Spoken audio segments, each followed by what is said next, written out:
We are live. Happy Halloween season, everybody. This is Welcome to Prime Time. I'm your host, Hunter Chambliss. I'm joined by my co-host, Chad and Carrie. How's it going, guys? Going great. Yeah, going good. I'm so used to you guys being in the same room. Yeah. All right, so yes, tonight we are talking about the Amazon Prime movie, Totally Killer. It's a horror comedy, mostly comedy, but it definitely has its horror slasher moments. So let's start off with our non-spoiler thoughts for this movie. Let's start off with Carrie, and then we'll go to Chad, and then myself. Yeah. So Hunter suggested this to us. And it was a short movie, so we are like, okay, it's pretty easy to knock out. Let's go ahead and do it. And it was just like kind of, I don't know, it's great to go in sometimes to a movie that you haven't really heard much about. And it should be getting more promotion than it has, definitely. But it is fun to go into a movie you don't know much about, off of the recommendation of someone and just like figure out what it is. And this is such a fun movie. Like if you're just looking for a horror comedy, if you're looking for a slasher, and I don't know if this was actually rated, but I feel like this would be fine to show to like, a teenager or something, not a child. Older teenager, yeah. Yeah, kind of like an older teenager, like high school age, as like a great horror movie, a great recent horror movie. This was so fun. I had a great time with this. I enjoyed watching it. Is it a perfect horror movie? No, but it's very fun if you have time to check it out and you're in the mood for a horror comedy. Like highly, highly recommend it. Chad?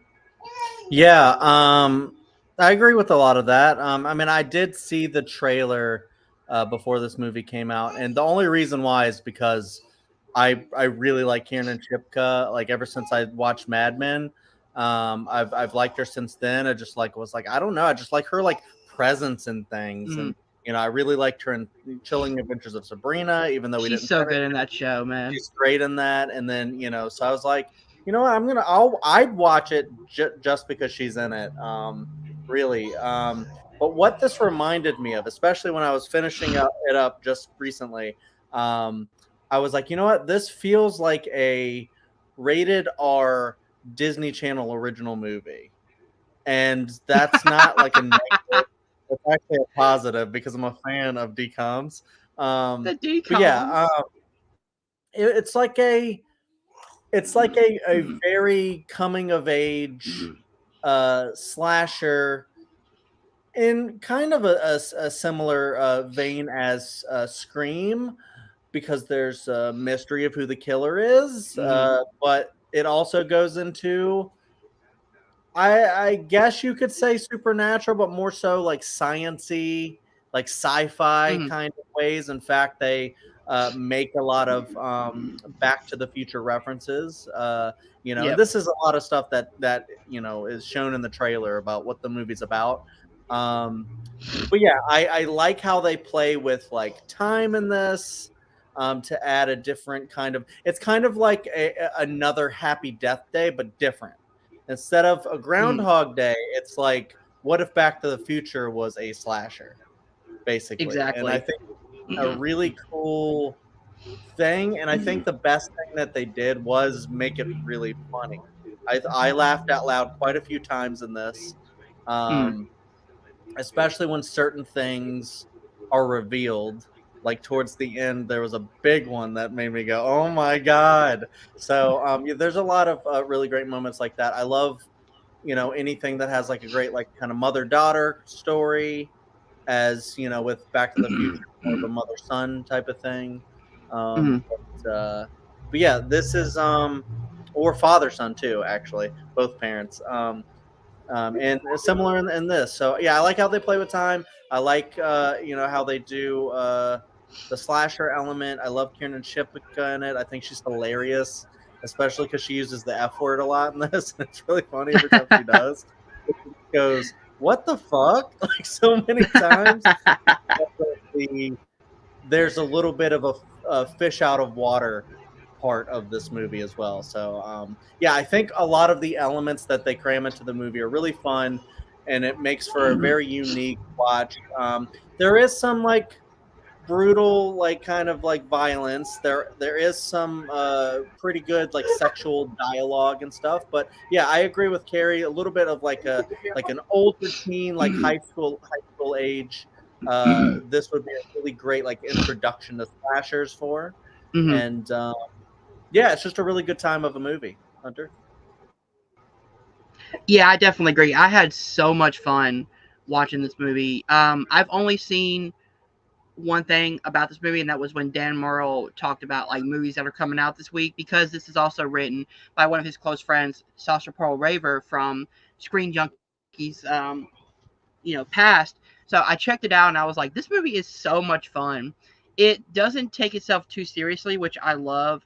It's got that, as Carrie said, that scream element where it's it's more about the who done it than it is about throwing jokes at you, but the jokes feel natural, which I love. It just feels like people are talking to each other, and the comedy comes from the situation and the dialogue, not really constant jokes. The cast is great. Who is the guy who plays her father? Because he is in a lot of like horror comedies. Mhm. He was in Yeah, Scary Movie. He was in he's in like Riverdale. I'm trying to think of I his think name. Night at the Roxbury and stuff like that. His name is Lachlan Monroe. Yeah, he's Lachlan really Monroe. He's really funny in this movie. But just like Happy Death Day and stuff, I like that this does have like an emotional center to it, where it's more of a grounded like mother and daughter story. But then the comedy comes from more of the time travel element. So like I would say this is more like Back to the Future meets like Happy Death Day, where it's like I love when, especially now, you take these kind of established movies like Back to the Future or Freaky Friday or whatever, and you give them a horror or slasher element. I think that's a really fun way to take the horror genre and kind of have fun with it. Overall, I really love this movie. I think it's a really great um, intro horror movie, kind of like Scream was for me.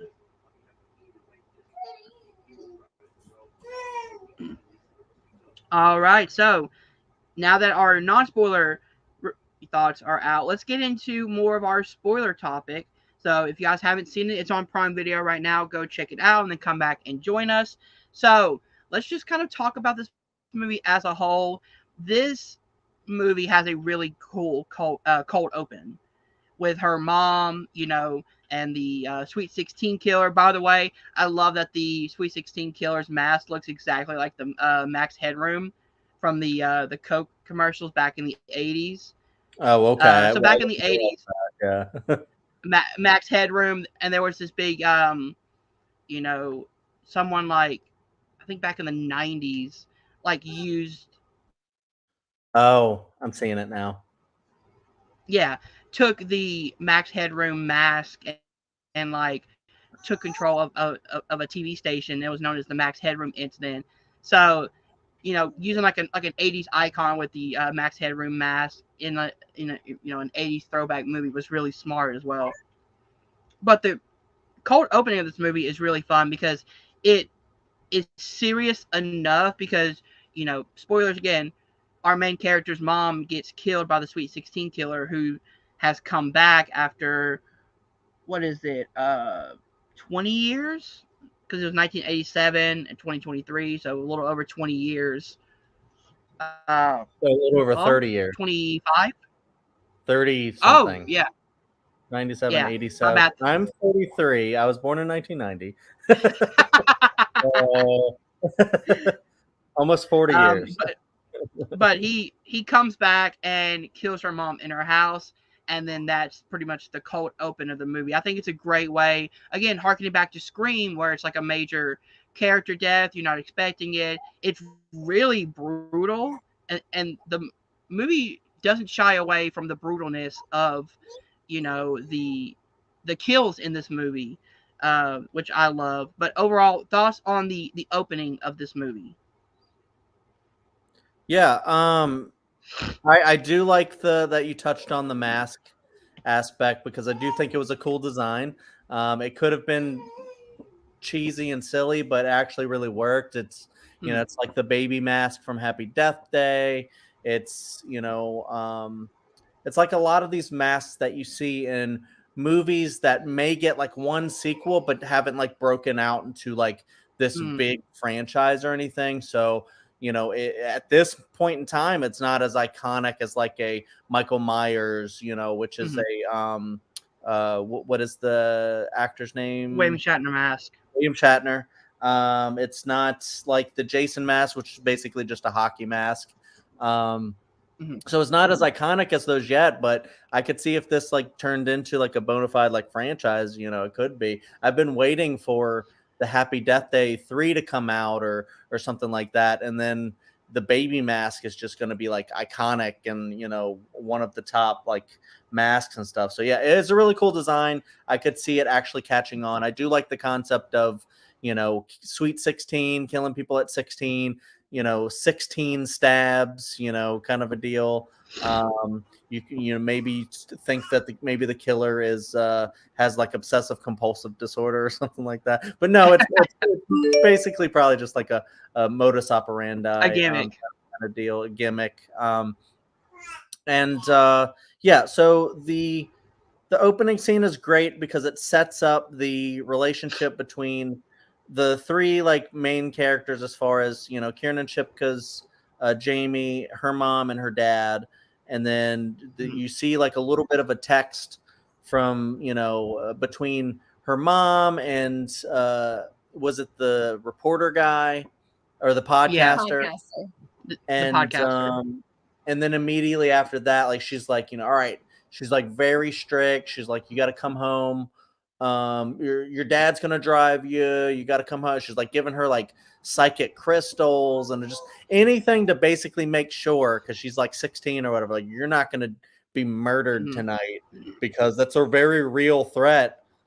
Well, at least it was then, because the killer hadn't like returned yet. Like, she was the first kill of like this like what we think is a copycat killer. And then so up until that point, it's very, your mom's being kind of crazy because of what she went through, and she's now thinking that anything can happen. So she's been training for just this very day. If so like when the killer actually comes in, she knows how to fight, and she's like really bringing it to this guy. And I'm like, I thought that was pretty great. Julie Bowen actually fighting back, which is really cool, because normally you would just get them like running, screaming, and crawling away and stuff like that. Like in most Scream movies, they don't fight unless you're like Nev Campbell. And then she actually fights, and then she dies heroically, trying to actually not die. And then that's actually trying not to die. Right, try not to die. That's it. Try not to die. So yeah, it's actually a really cool cold open, because then right after that happens, you're like, oh shit, okay. So you're it's a really good hook. Just like it's not nowhere near as brilliant, but just like the hook of who just killed Casey Becker in Scream. So yeah, Carrie. Yeah, and there's also a great Scream reference in this movie. A couple great Scream references, actually. I know they brought up Scream by name. What's the other ones? So there's one where she's like, oh, like, in Scream, how you think it's Drew Barrymore's. Oh no, it's just one. It's just the one reference. Actually, I'm confusing it for two different things. But it's like she's like, oh, there might be two killers, like in Scream, and her friend's mom is like, "What Scream? What Scream?" That's right. Because when she goes back in time, she's constantly making references to like things in movies that no one would have heard yet. Yeah, yeah. It's cool though that like Back to the Future is like a reference point that she can use though, and like she like communicates. 85, right? Yeah, and because this is an 87 she goes back to, and it's she taught the first like two cops that she talks to that they haven't seen it, And so it's just like Randall Park is hilarious in this movie, man. yeah. As one of the cops, he's so funny. But it's just also funny that like Back to the Future is still so relatively new that like the average person still might not have seen it. So that was kind of cool. Yeah. But the DNA scene in the police department gets me every time, where he's like, "What is this?" He just throws the bloody tissue on the floor. that was like a John Mulaney joke or something, where he was like, before people started actually doing like blood analysis and stuff, and then they were like, back in the old days it was like, so someone left blood all over the floor, gross, kind of a deal. So yeah, it's kind of play on that. Okay, sorry. Your thoughts on the opening scene? Sorry, got off topic a little bit. The opening's really cool because I for one didn't know anything about this movie going into it, so I kind of thought it was going to be like more of a mom-daughter story between like Julie Bowen and Kiernan Shipka. And so I was kind of surprised that the mom died like right in the beginning, and I was like, oh gosh, this isn't what I thought it was going to be. I thought it was a really cool scene, like watching Julie Bowen do all the self-defense moves, and she puts up like a hell of a fight. And I would say that scene actually like really, I had a bunch of theories about like who the killer could be, what the situation could be going into it, and like none of it came true. So that was kind of cool that it turned out a lot differently than I thought it would. It's legitimately like a Scream scene for you. Yeah. Yeah, because like you go in expecting one thing, and then it completely changes your expectation of where the movie goes. And I love when openings of movies can do that, where it's like, oh, I'm expecting this, family comedy slasher, and then all of a sudden, the mom gets killed, and you're like, whoa, like now I have no idea where this movie's gonna go. So this is where we then find out, for some reason, her friend is doing a science project on a time machine. It's great. She's using like a photo booth as like her case, like for the actual machine itself, and then like all of a sudden the killer comes back and he stabs the motherboard, and that just gets it to work. You know what? I love that. Just go all out crazy with it. It is really cool. 1987. Yeah, it is really cool because like also there's that one like kid who he's like doing some sort of earth stuff or whatever for his science project. She's like, go deal with your little weird vegetable mush that you got dirt. in that box, that tote. Yeah, your dirt. It is a really cool time machine design. And it is really cool that like I don't know, they do the whole thing with time travel movies do, where they try to make fun of time travel movies as a concept, so that they can basically just from there on out be like, none of it makes sense, but we're just having fun, and this is our take on a time travel movie. So the knife stabbing the thing, I guess, just like sends her back to a time, but then it's broken, so she can't immediately go back. So a really cool setup for stranding her there to force her to, learn something or go through something to try to fix. And obviously now she's in 1987 and she's like, well, now I got to stop these murders so they're no longer a thing. But will that change everything? And then she's got to like, yeah, are you listening to me too? Yeah, it's funny. She's got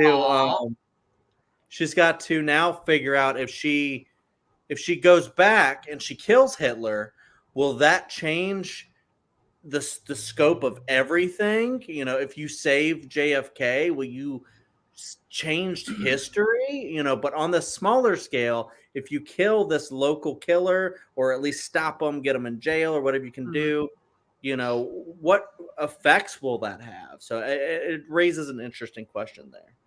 Yeah, I also love the fact that unlike a lot of time travel movies, This one actually shows you what's going on in the past and shows you what's going on in present day as well. So if something happens in the past, it immediately changes something in the present time with her friend trying to fix the time machine. So you kind of see in real time, like her changes are changing something in the future as well. I like that idea of showing them kind of at the same time, where it's like she does one thing over here, it changes one thing over there immediately. Like the band poster, for example. Like it went Yeah. from I forgot the name of that band to begin with, and then after the guy survives the waterbed, it changes to a waterbed death is the name of the band now because he survived the death of Oh, in the that's waterbed. right. So the poster like changes all of a sudden, and like everyone knows this Eddie dude for that band name instead of the other one. So you see like changes, like small changes throughout the entire movie, and then the ending, everything changes. Look at Sorry, Elliot. this kid is now developing this thing to where he'll look up at me and just go, Oh, he's gonna start that's doing that to adorable. you, Karen, now. So this is his new Oh, thing. Look. Carrie. So going to you. What are some of your favorite moments and scenes from this movie? Oh, that's a good question. Oh, Trying to think of some specific stuff. I don't want to like jump straight to the end, but I really like the ending. Yeah. Like I thought it was a cool way to end it where, it was like a good, light-hearted ending for the most part. Like, she gets her family back. But at the same time, there are consequences, but none of the consequences are like too dire. Like they don't make it so that yeah. she disappears like Marty McFly or anything. He just like has a different name and gets a new brother. Like, By the way, the brother joke and the father joke being in sync is hilarious because it's the Back to the Future thing of like, oh, who is that? Oh, that's my dad. Oh, that's my brother. She goes, why does this keep happening to me? yeah, it's funny because she like thinks her dad is really hot after he comes out of the pool, and she's like, oh. Dude, That go ahead. that that ending I really loved just because it hit me what was going on the same time that it hit her, where she's like, who's that guy? Kind of like it's like you have an older brother now, he's like 34, and Named and then like Jamie. it's like, oh, his name is, they named us both Jamie, and then she comes out perfect Both timing, like, Jamie. is she named Corinne or Colette or something? Colette. Colette. Colette. And she's now got to go, okay, what else is different? And then yeah, it's really I actually wonder if her name really being exciting. Colette is a reference to Tony Collette. Maybe. I don't know, maybe Like another horror reference. it's possible for sure. Yeah. Because that name is like too specific to not be some sort of reference. Yeah, You would think. like Jamie Lee Curtis and Colette. Yeah. Oh yeah. With Yeah, Tony Collette, Jamie Lee Curtis. Yep. I love the fact that like the dad at the beginning has this like muscle shirt, and he's like, "Oh yeah, I used to be ripped as a kid," and then you see him, you're like, "Yeah, you're right." Like he was ripped as a kid. I also By the way, really those liked. two I actors liked how don't they. look the same. Yeah, I liked how they kind of played with, the tropes of the 80s and having someone, like Chad said, the fish out of water, having like someone from, I actually don't know. I think Kieran Shipka would be Gen Z, technically. Yeah. Early Gen Z. Yeah. I think so. But having someone from, the current generation with all the knowledge, I mean, really dropping anyone, I think, with today's knowledge and, into the 80s is like, go ahead, Chad, because I know you made a comment during the movie. One of my favorite jokes was like when she first gets there and the one guy's wearing the shirt. He's in the 80s wearing the shirt that's like federal booby inspector. And Brian Sanchez said, you guys should know, I was going to say I was watching movies in the movie theater, but the worst thing inside the movie theater is talking and the texting. So, yeah, enjoy watching your movie, man. Don't be one of those people. Yeah, definitely. Yeah, but as I was saying, he's the guy's wearing the shirt, federal booby inspector, and Kiernan Shipka's immediately like, that shirt's super problematic, and then like he looks so upset, and then like his like girlfriend or wife or whatever is like, I like your shirt, honey, and it's almost like she's the asshole in the 80s because she's the one going like, your shirt's terrible. And then you're like, what a jerk. I like though. Funny. I like how even though it was kind of like a joke at first, like, you know, and she's in the gym class and like the coach is really mean and she's like, congratulations to the winners and to the losers, you suck. And like, but you can kind of see how a lot of that mentality actually feeds into what happened ultimately in the movie. Like, the other girls her mom is friends with, basically getting the one girl Trish drunk and she got her accident. You know, that's like, and then they all get murdered. It's like an actual consequence of like kind of that sort of bullying behavior and everything that was prevalent in 80s movies. And sorry, I'm just wondering if he's confused because mommy's on the computer. He might be. I'm sorry. What was the point you were making, Carrie? Did you hear that, Hunter? I had someone at my door. I'm sorry. No worries. I was just saying, like, even though they kind of like play the 80s stuff for like as kind of like a fun joke at first, it seems to have like real consequences in the movie. Like the impetus for like the killer is his girlfriend Trish. You know, all the other girls that Kieran Shipka's mom is friends with, you know, got her drunk and then you know, I think it was like made fun of her or like set something up that didn't happen, and then she like drove off angry and drunk. And then they all got killed by the killer as revenge. Like, you know, so that's sort of like bullying behavior actually also has consequences as well. I think that came across. Yeah, I like how, I definitely like how they played with the two different time periods, you know, because you know, she goes into the gym like you were talking about. You mentioned the gym, and she's like, you know, with the dodgeball, like, how is this even legal? But then, you know, with the mom in the car that's just smoking with the smoke, like, and you're like, poor kids in the car. The kids on the glass, and you're just like, oh no, poor kids. Yep. And then you see them. I don't even know if I'm getting to Carrie's point, to be honest. Hunter, what are your thoughts? That's okay. Because you had a good point. I'm not, you know, I'm trying to dismiss that.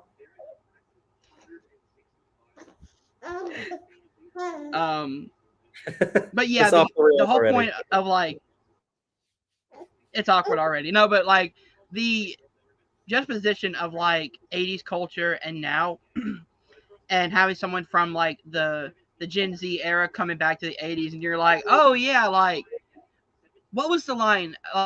Like, he was like, maybe if she would have gave blowjob, she would have been alive. And she goes, let's not make that the lesson here. Yeah. Such a funny line. By the way, love the fact that in a movie that references Scream, you have a Scream actor in this movie. The girl who plays Tiffany, the redhead, plays Quinn in Scream 6. Yeah. Technically a Scream actor nowadays. I mean, she is a Scream actor. She was in a Scream movie. So it does count. No, but Randall Park in this movie is hilarious. He has so many good lines and moments. So good to see him, you know, getting to, you know, show his acting, you know, and his comedy chops really well. I love the fact that like the killer is so brutal. So when those killings and those moments happen, it is scarier. And again, harkens back to Scream, where it's like the moments where the killings are going down, they take that so seriously, but then everything around it is, more of a comedy, surrounding it, as a whole. I do love the killer reveals. I would say one being Doug, which is the school principal, I think, in modern day is the school principal, and then the the podcaster, the being the one from the present time. I like that there was two killers from two different time periods as well. So thoughts Yeah, for about sure. that? Let's see, Carrie? Carrie. Oh yeah, the two. I knew there was, so a lot of my theories were surrounding, the opening scene, and there's obviously two killers. And I was thinking like some crazy stuff. Once I figured out it was a time travel movie, I knew that time travel would be involved with that somehow. Mm-hmm. But I thought it was ultimately really cool how they did it and how everything kind of plays out in the end. And yeah, I guess the podcaster wasn't like my first suspect. Like, I don't think there was any time where I was He like, was yeah, this mine. is definitely him. He was like, in a mix Mm-hmm. of people where I was like, it could be this person, could be that person, blah, blah, blah, blah. As the mom's killer. And then yeah, I Doug. think it's definitely a big reveal who the original Sweet 16 killer is.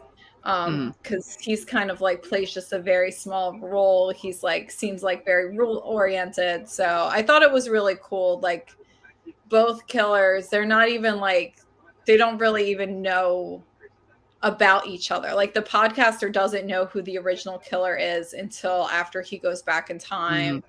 and like he kills the mom like kind of independent really of the original killer. So Yeah, and the podcaster's motivation is that nobody is going to care about three murders that happened, 30 years ago. So now he's trying to bring back, the legend of the Sweet 16 killer, which I always thought would be a cool Scream motivation, like using like true crime podcasters as one of the killers to bring back the Ghostface murders. I always thought that would be like a great like motivation for a Scream killer as well.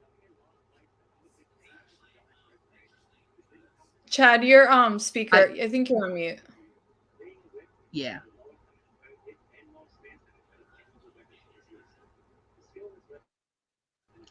I can hear you like muffling, but Yeah, it's like really, it's you like don't have really really anything in faint. front of the,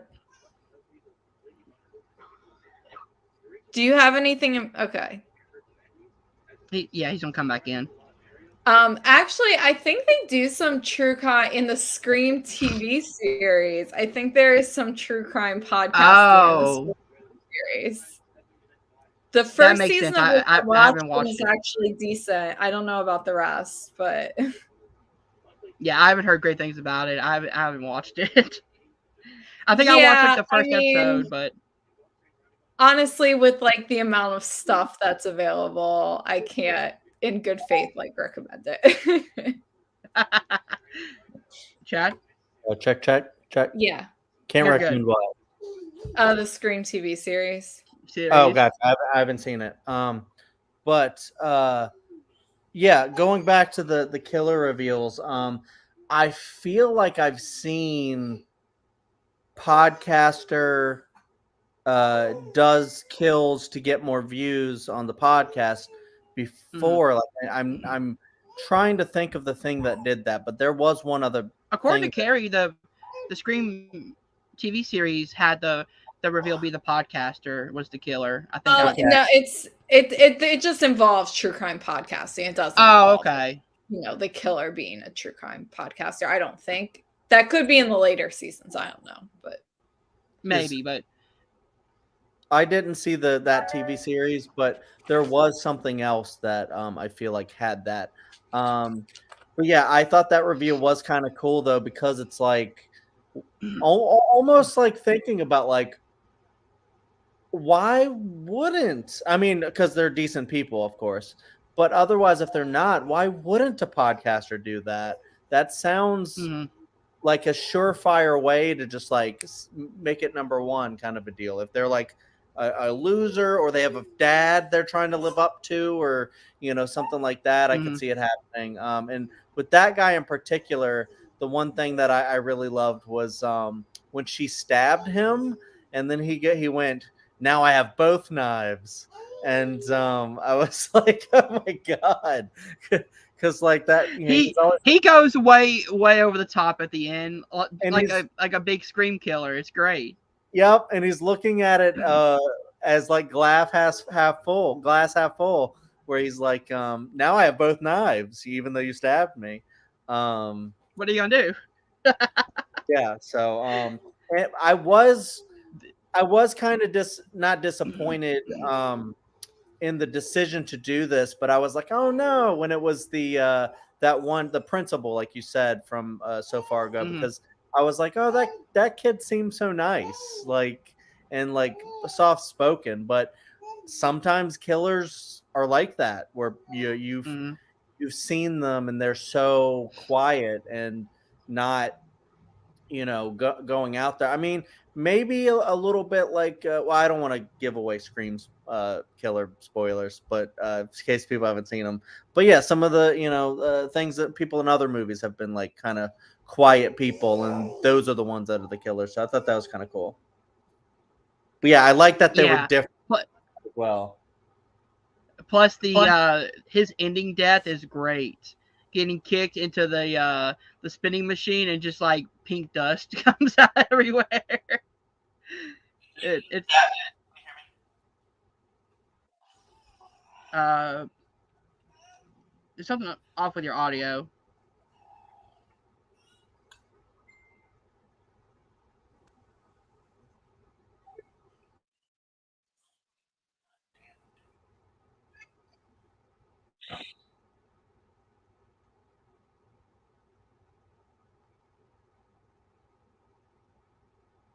Nope. Technical difficulties. Gotta love them. Can you hear me now? Yep. Yeah. Okay. So it's my AirPods. All right. Oh Sorry yeah, about that that. used to happen to me all the time when I tried to use my AirPods with my The AirPods Apple got MacBook. It doesn't disconnected. matter. It just Yeah. Anyways, Yeah. you guys can move on. Sorry. Okay, but yeah, the ending death scene for Chris, the podcaster, is really cool because it's like it's spinning so fast that the blood, like he hits the wall, but it's spinning so fast that the blood looks pink instead of red. That's a really cool like pink dust type thing. Yeah, and then that So, ends up becoming like a board game or something later. Pink no, dust. the kid who loves video games goes on to create a game studio called Pink Dust Studios. Yeah, right. There you go. By the way, is the because in the 80s the camera crew and the guy who gets stabbed in the head, wasn't that Chris's dad, like Yeah. his father? yeah. Yeah, he killed his I love dad. the fact that in the ending of like the little book it says after witnessing his dad's murder, Chris now lives in a monastery in India. And then in parentheses it says, I'm keeping tracks on him just in case. Yeah.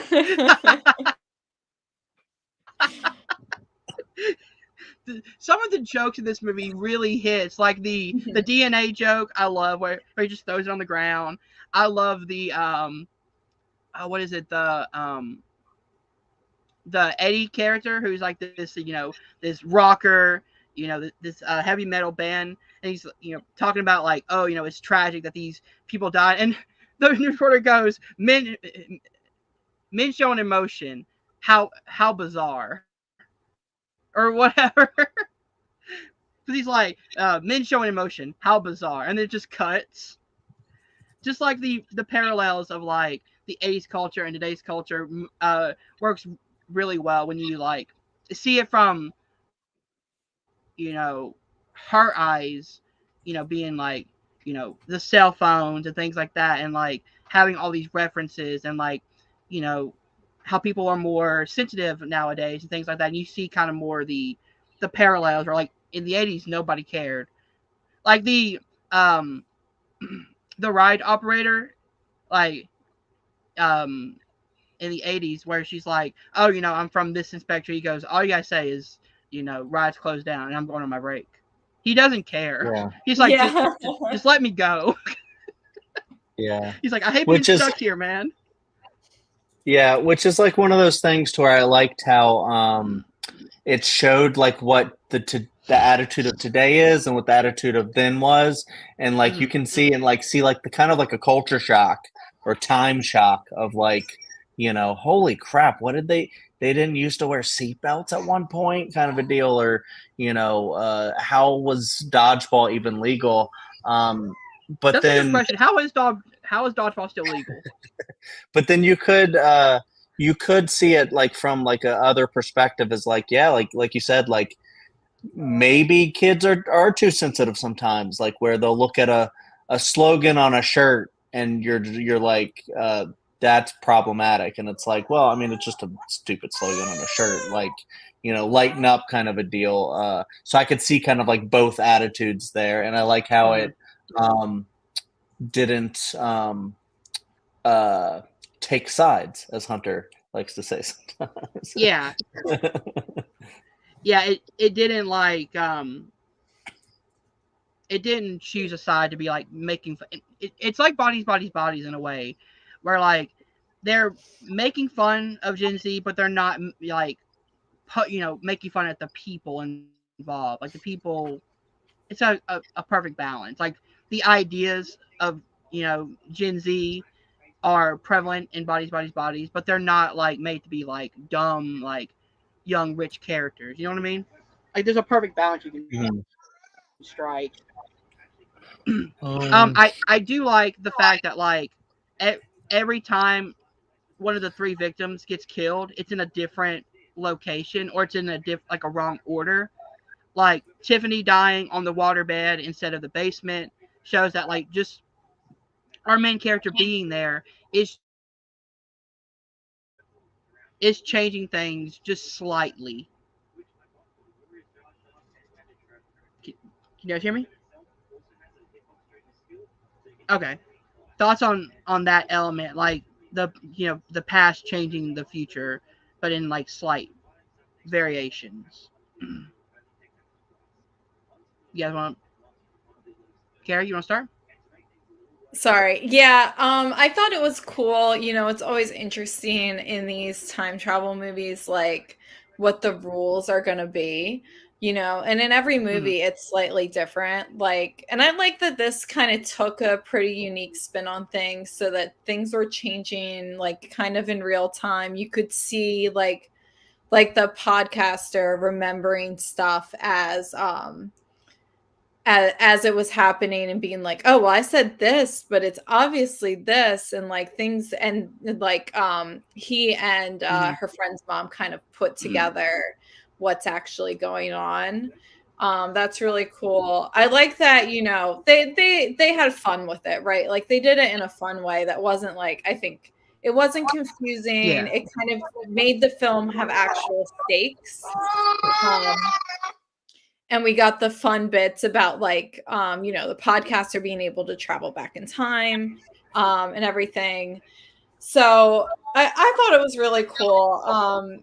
It wasn't like, I think they could have easily, been like, oh, we're going to do if the things are changing and she wasn't, conceived at the same time that she was, or something, like things would change so much that she wouldn't even have born. And like, I like that, they didn't take it too far or whatever.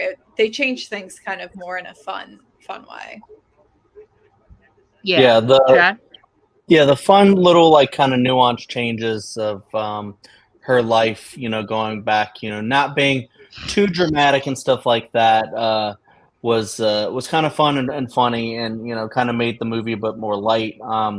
I will say though, because I really did, and you guys can touch on it because I don't know if we've actually talked about the scene, but like the scene when they're like in her mother's basement, because they had previously talked about like her mother's relationship with her grandma, and she's in the basement, she's finding out cool things about her mom, like she's like a sci-fi movie nerd, and you're like, what? Like look at all the cool movies she likes. Yeah. And there are a lot of really great movies there. And so she's finding out like her mom like was cool. Well, first she finds out that her mom was kind of a bitch, a little bit. But kind of like one of those high school like mean girl type. Like the first time you meet her mom is in the dodgeball scene, and she immediately is like, "You're out, bitch," and I'm like, "Whoa, okay, just going out with it." Yeah, but then she starts to see that that's not the full picture of her mom. Like her mom is kind of secretly cool, but like her outward like appearance is that of like a mean girl kind of a deal at school, dressing like Molly Ringwald and stuff like that, as you probably would do in those days. And then when she sees her mom be mean to her mom, her grandma, and she's just like gets really emotional, and I love that beat because I was like, wow, this is a really deep moment where it's like you don't know how long you get with anyone.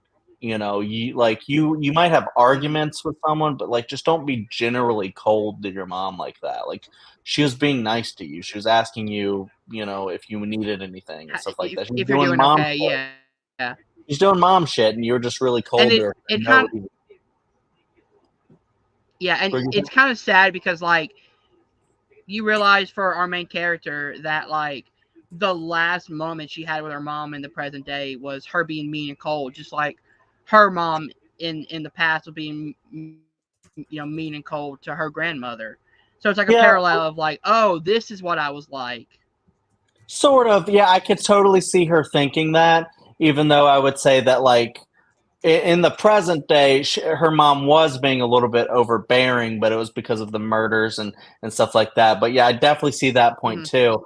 But almost, and we've talked about the ending already, with the spoiler that her mother survives when she comes back, like she's there.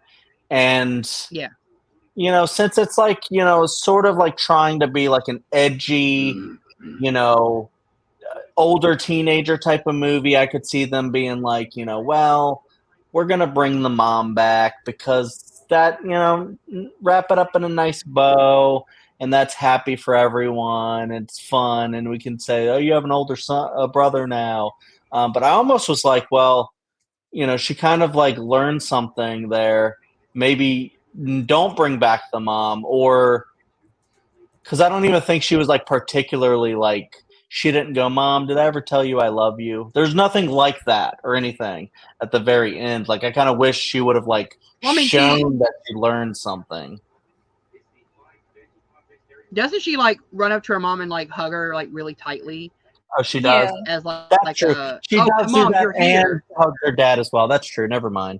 Yeah. So I guess they do that. Yeah. I forgot. I just watched it and I forgot. Yeah. Because I was like, I'm pretty sure she like saw her mom and just like ran up to her and like hugged her tightly. Yeah. Like, like it worked, Mom, you're here. So like to me, the lesson was that she learned more about, I guess like respecting her mom because she had seen her when she was younger, and she got to bond with her as a friend when she was younger in the 80s, and now that they have that closer bond because they were friends when she went back in time. Like it was like, all right, so I was friends with you when you were younger. Yeah, you're my mom, but like we actually became friends, during this whole, fighting the killer thing, and then that made their mother-daughter relationship stronger in the future. Now my head hurts because I forgot that would have been the case, whereas like she would have known an exact person named Jamie back when she was a kid, that looks exactly like her future daughter Colette. Is that right? I mean, am I getting that wrong? Wait, does she say her name is Jamie, or does she use a different name? I can't remember. Oh, I don't remember. I think she uses, because I know she's from Canada. I know that is a thing. Let me see if they. I think she does use her same name. I don't know why I was thinking that, but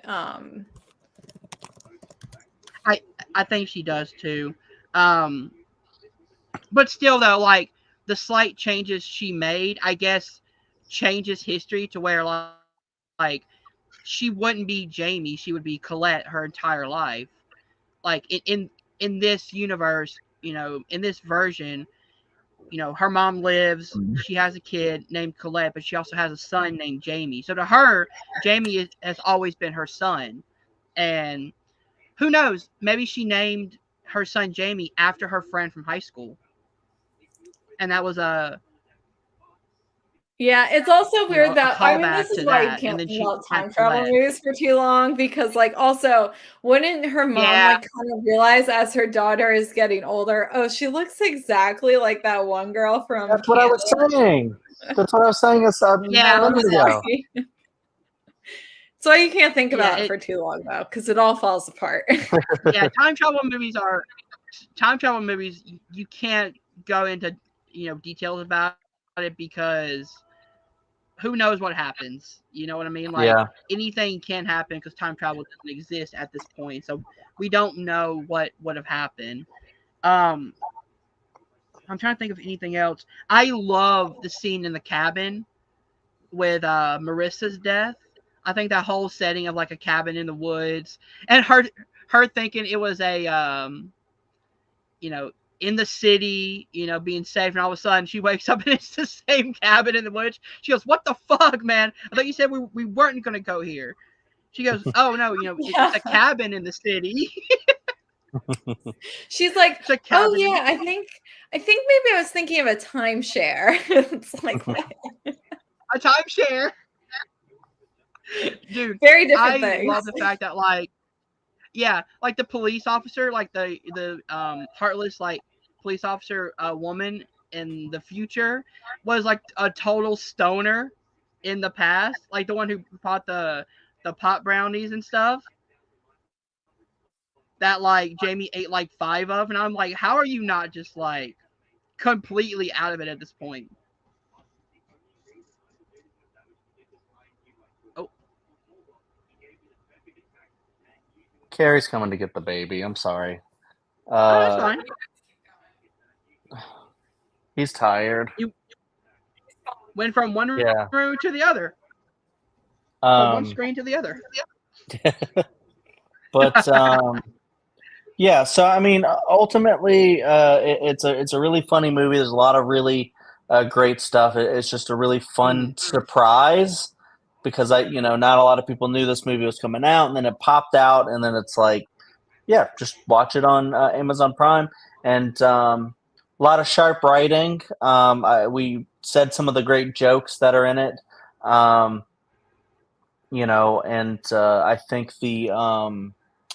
I think the deep stuff that's in there, it's not too deep. It's not like extremely well thought out, I don't think, but I do think what is there is pretty well executed ultimately.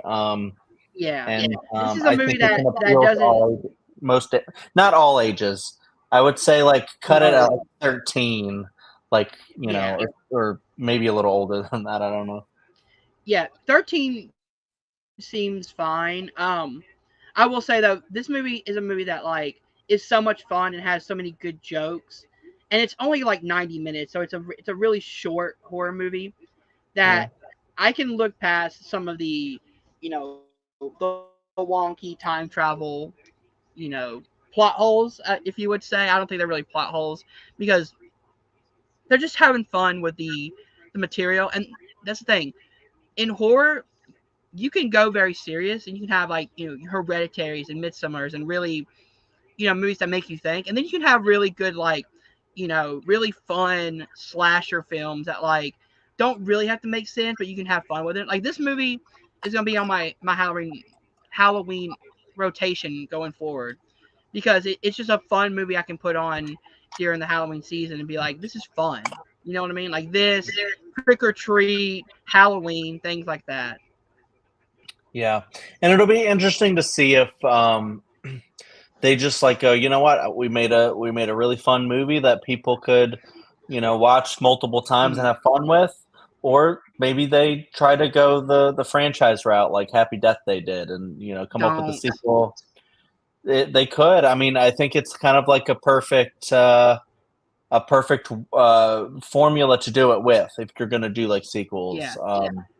Because like we're talking about certain things that were confusing with the time travel. Like if they really wanted to get into it, like Sasha really, has a big idea for this thing, they could take some of those plot holes or inconsistencies and like turn those into fun, like new concepts for movies and stuff like that potentially. I don't know. Yeah. So the director for this is Nakasha Khan. I think that's how you say her name.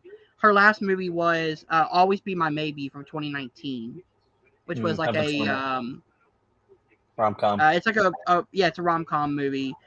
She also was a writer for a lot of TV shows and stuff. The reason I'm bringing this up is because this feels like a Christopher Landon film in all the best ways possible, and I think she did a really good job capturing that kind of fun, horror comedy element. Yeah, and I actually I like this more than I like Freaky. Like I thought the joke, yeah, I mean the jokes in this really worked, and I didn't really find Freaky funny at all. So that's one of those things to where, I think that humor is subjective and stuff, but yeah, I think really that like they're two different types of slashers though. Freaky wasn't trying to be a horror comedy. This is trying to be a comedy first with horror elements. Mm-hmm. So I would say like, comparing this to like maybe Happy Death Day, that series would be interesting because like they're both comedies first with horror slasher elements. Freaky was trying to be a slasher that had comedy mixed into it. Okay, but yeah, I would put this. I don't know if I think I like Happy Death Day a little bit more than this, but ultimately, I do think this is really fun. That could change on a rewatch down the line because I do really like Kiernan Shipka. I don't know if I would have liked this movie without her in it. I just love all of her reactions to like, what the fuck? if you didn't have her doing that in the movie, I'm just like, all right. She was really perfectly cast in this film. Her reactions are great. Carrie, I want to see her. I want to see her and her mom time travel back to like the 60s and see be even more problematic and be like, what the fuck? It is everywhere. So, Carrie, overall thoughts on the movie before we close out? Your closing. I thought it was fantastic. It was really fun. The plot, I think, was engaging. And it's great to have a movie where like a murder mystery where I thought the killers weren't obvious at all. I liked that there were multiple killers, but in a way you wouldn't expect. And it was so fun. Definitely. Chad, you want to give your closing thoughts? Yeah, I agree. Like I said, I think it's I don't know. It's hard to say whether I think it's like fantastic, but I did really enjoy it. And it's one of those things to where I think we do need more movies that are, even though it's a little bit on the edgier side. There's like a lot of cursing and the kills are kind of brutal and stuff, but it doesn't go so far as like it can't allow younger people to watch it, and I think we do need more horror that's on that level. And I think Kiernan Shipka is like the perfect person to like lead a movie like this. So that's why because I know Hunter, you said you don't want sequels and stuff, but I could see like them kind of like how we got what is that one? It's like the R.L. Stein trilogy that came out recently. Street. Goosebumps. Fear Street. I could see like this being like in the same vein as that, of them going to different time periods, and maybe her friend who created the time machine can go with her, or maybe she gets stranded somewhere and someone's got to save her. There's like a whole bunch of different things you can do. That I think could be actually really That would fun. be kind of cool to do a Back to the Future Part 2 thing, where it's like they go way in the past and then way in the future. Like maybe it's like they travel to like 2030 or something like that, and then like go back to like 1980 or something, or the Maybe 70s or something like that. Yeah, or maybe they go back to when Kiernan Shipka's grandma was young, and I don't know. There's a random killer back in the 60s now. Yeah, probably you killer. You didn't know about that? They forgot to mention it in the movie, but there was. So, yeah, it's a really fun movie for a lot of people, I think, to get into, and I really dug it, and I would definitely watch it again. Definitely recommend. Yeah, I definitely agree. This is a movie that if you go into it looking to have a really fun time with characters that you actually like, and like really good comedies, comedy moments, really good like, brutal killing moments, this is definitely one you're gonna enjoy. It like it's gonna be on my rotation. I actually love the fact that like we get so many different horror movies, especially lately. Like you get like fun ones like this. You get like really serious ones like Hereditary. You get there's so many different elements of horror are coming together, and I think it's a really good time for horror right now, especially being a fan. All Definitely. right, guys. If there's nothing else, I think that's where we can end this. All right, guys. If you did enjoy this, please hit that like button, subscribe to Nerd Entertainment Network down below. Thank you guys for watching. See you guys soon. Peace.